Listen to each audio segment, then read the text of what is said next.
Boletim Coppola.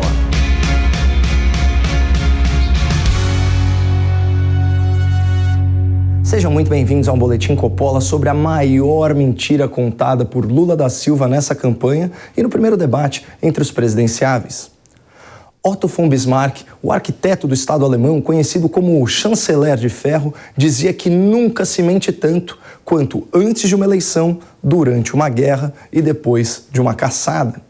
Ontem, nosso ex-condenado por corrupção confirmou a máxima do estadista prussiano e fez jus à descrição do próprio diabo, segundo o Evangelho de João, capítulo 8, versículo 44.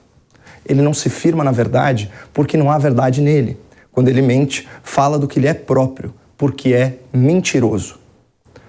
Um mentiroso confesso, flagrado em vídeo, se gabando de inventar, exagerar números da miséria no país, Lula vive alardeando que é inocente, que foi absolvido pela justiça brasileira e por organismos internacionais. Essa ladainha inverídica é um mantra da propaganda petista que se apoia naquela ideia de que uma mentira contada 1000 vezes se torna verdade.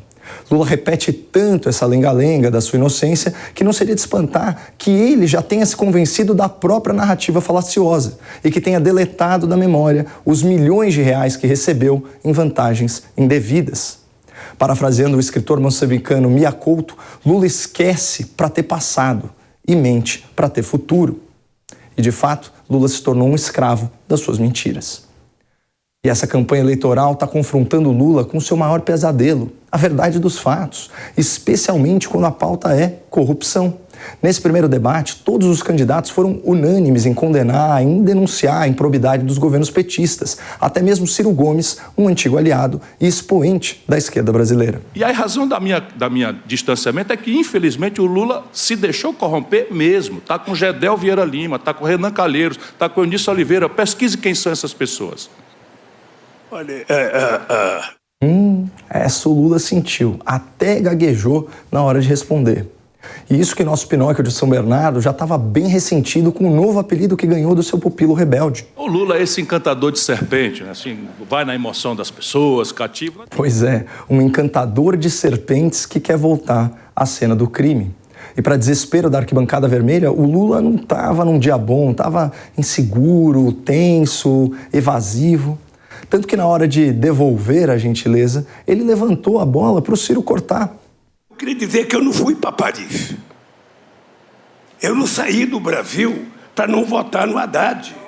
E aqui é importante destacar que, excepcionalmente, essa foi uma declaração verdadeira do Lula. Até porque, na ocasião, ele estava preso na Polícia Federal. Um fato que o Ciro Gomes fez questão de pontuar aos berros, o que tirou o Lula do sério. E fui preso para não ganhar as eleições, porque sabiam que se eu tivesse liberdade, eu ganhava as eleições. Além de mentiroso, é presunçoso. Lula não foi preso por motivos eleitorais. Ele foi preso por praticar crimes. Simples assim. 10 juízes, desembargadores e ministros, inclusive magistrados indicados pelo PT, condenaram Lula por corrupção e lavagem de dinheiro. E mesmo que ele tivesse solto, em 2018, ele não poderia concorrer às eleições em razão da lei da ficha limpa.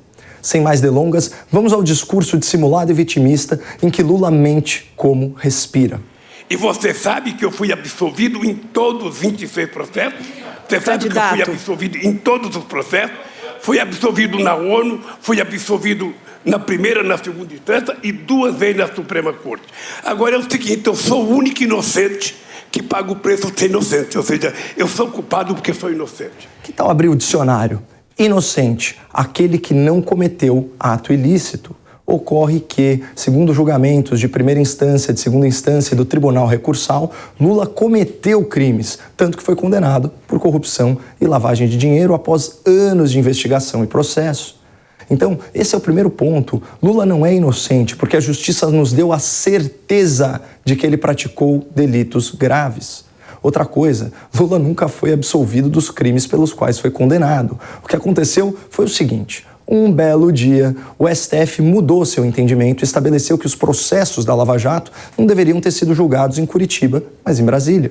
Ao fazer isso, todas as sentenças condenatórias foram anuladas e o processo voltou praticamente a estaca zero. Acontece que Lula já é um senhor de idade e alguns dos crimes que ele praticou haviam prescrito, ou seja, pela demora em processar, a justiça perdeu o direito de punir. Num segundo momento, o STF também declarou que o ex-juiz Sérgio Moro não foi imparcial na condução do processo na primeira instância, o que anulou muitos atos judiciais e enterrou de vez a chance de Lula responder pelos crimes que praticou. Portanto, que fique registrado, Lula não foi absolvido de todos os seus processos, muito menos na ONU, onde ele sequer foi julgado. Lula se beneficiou da passagem do tempo e de decisões controversas do STF. Primeiro, uma mudança de CEP da jurisdição e depois uma declaração de suspeição de apenas um dos 10 juízes que analisaram e que julgaram as ações penais. E vamos combinar que anular um processo ou ter um crime prescrito é muito diferente de absolver um acusado. E manobras jurídicas ainda não têm o poder de mudar o passado. Após o evento do debate, o presidente Bolsonaro concedeu entrevista aos jornalistas e comentou essa compulsão mitomaníaca de Lula da Silva. E continua mentindo, feito um condenado. E voltando àquele novo apelido que o Ciro deu para o Lula, eu gostaria de compartilhar com a nossa audiência um fato interessante sobre os encantadores de serpente, aqueles caras que tocam as suas flautas e hipnotizam até a víbora mais venenosa com a doçura do som da sua música. Cobras são praticamente surdas. Não é a melodia que atrai a sua atenção. O mesmo ocorre com as jararacas da imprensa, com as jiboias dos bancos e com as cascavéis do judiciário. São cobras completamente surdas para as mentiras de Lula, mas ainda assim continuam enfeitiçadas. Deve ter alguma outra coisa que atrai a atenção dessas serpentes e as deixa completamente encantadas. Muito obrigado, não percam a esperança no Brasil e fiquem com Deus.